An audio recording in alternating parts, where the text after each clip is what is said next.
Assalamualaikum warahmatullahi wabarakatuh. Sebelumnya terima kasih untuk audiens atau penonton yang sudah mampir pada video ini.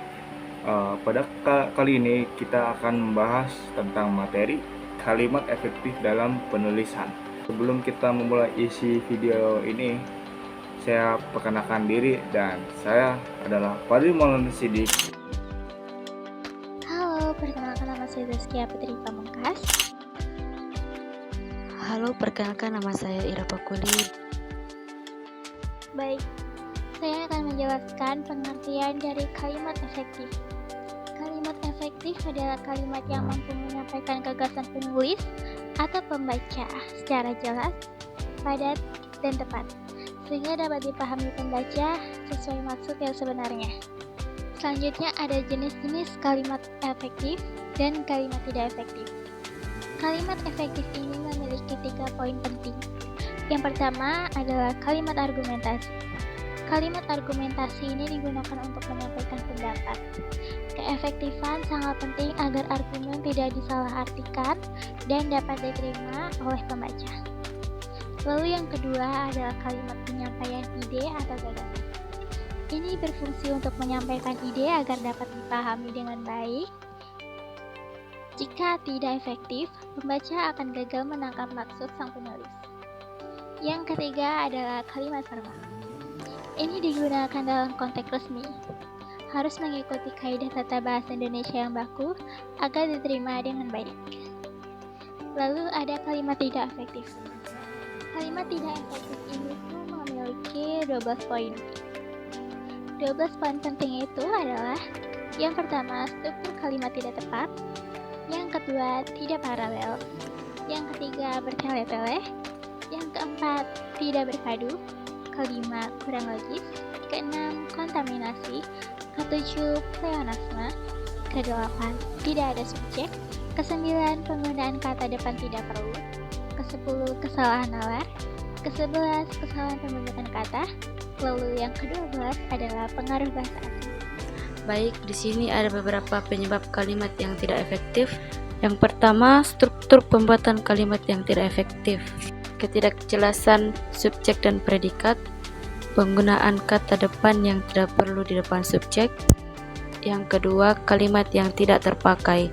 Kesalahan dalam menggunakan paralel kata dapat menyebabkan kalimat tidak efektif.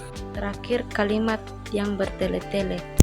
Menghindari pengulangan subjek, pleonasme, hipernyme, dan penjamakan kata yang sudah bermakna jamak. Selanjutnya adalah penyebab munculnya kalimat tidak efektif pada bagian 2. Penyebab pada kalimat tidak efektif bagian 2 ini adalah, poin pertama adalah kalimat tidak berpadu, yaitu terbentuk karena salah menggunakan predikat atau kata kerja, preposisi atau kata depan yang menyebabkan informasi terpecah-pecah. Yang kedua adalah kalimat kurang logis, sulit diterima akal manusia, terjadi karena kata atau ejaan yang salah. Yang selanjutnya adalah pleonasme. Pleonasme menggunakan kata yang berlebihan dan tumpang tindih. Kalimat efektif harus hemat kata. Selanjutnya adalah penyebab munculnya kalimat tidak efektif pada bagian ketiga. Nah, bagian ketiga ini adalah tidak memiliki subjek atau susunan kalimat tidak lengkap. Yang selanjutnya adalah kata depan yang tidak perlu, melanggar prinsip kehematan dalam kalimat efektif itu sendiri. Lalu salah menggunakan nalar. Nah, ini juga membuat makna kalimat menjadi tidak logis gitu. Lalu ada kesalahan dalam pembentukan kata, tidak melakukan penghematan kata, yaitu menggunakan kata yang ganda. Lalu pengaruh bahasa asing, lalu ini bahasa Indonesia. Penggunaan bahasa asing atau daerah dapat menghasilkan kalimat tidak efektif. Contohnya untuk orang-orang kota, orang-orang Jakarta itu tidak bisa mengerti gitu bahasa daerah atau bahasa asing gitu. Belum tentu kita selaku orang Indonesia memiliki SDM yang memahami bahasa asing atau bahasa daerah itu sendiri. Ada juga kevariasian dalam kalimat efektif. Kevariasian adalah usaha penulis menggunakan pola dan bentuk kalimat untuk menghindari kejenuhan pembaca. Ini penting dalam teks ilmiah agar pembaca tetap fokus dan termotivasi. Tujuan kevariasian yang pertama, menghindari kejenuhan pembaca terhadap teks ilmiah. Kedua, menjaga perhatian dan minat baca. Terus yang terakhir, penganekaragaman pola, bentuk, dan jenis kalimat. Oke, selanjutnya adalah penalaran dalam kalimat efektif itu sendiri. Yang pertama adalah definisi penalaran itu sendiri. Seperti proses mental dalam mengembangkan pikiran logis melalui fakta atau prinsip itu sendiri. Lalu mengutamakan berpikir logis, bukan perasaan atau pengalaman. Poin selanjutnya adalah prinsip kelogisan.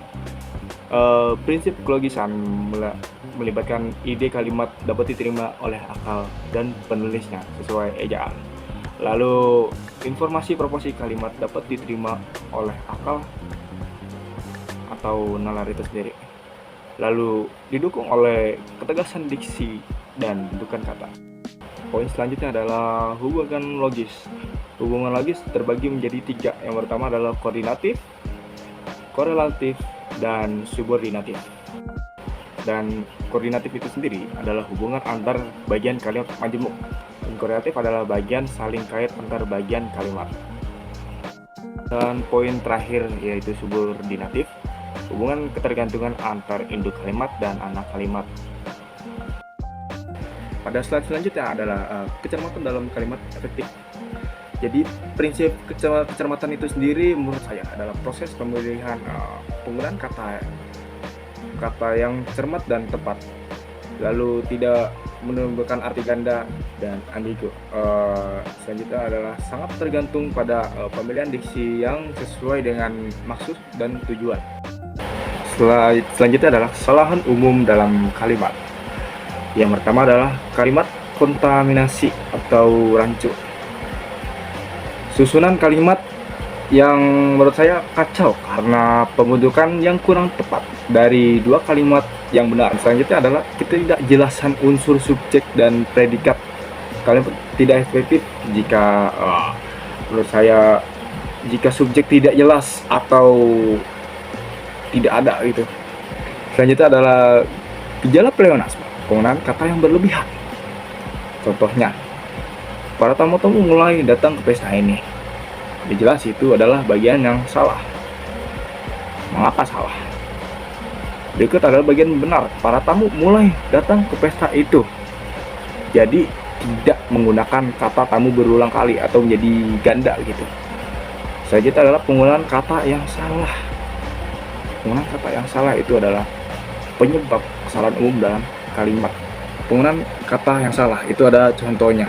Contohnya adalah setahunnya hanya menghasilkan 200 juta panen padi. Dan yang benar adalah setahun hanya menghasilkan 200 juta panen padi. Baik, yang terakhir itu adalah kesimpulan. Kalimat efektif ini memastikan gagasan penulis atau pembaca dipahami dengan tepat oleh pembaca dan pendengar, menghindari salah tafsir ataupun kebingungan. Ia harus jelas, padat, singkat, dan sesuai dengan aturan tata bahasa Indonesia, sehingga meningkatkan kredibilitas dan keefektivitasan tulisan atau pidato. Oke teman-teman, terima kasih telah menonton video ini. Saya rasa saya ingin mengucapkan terima kasih dan sampai jumpa di video selanjutnya. Goodbye.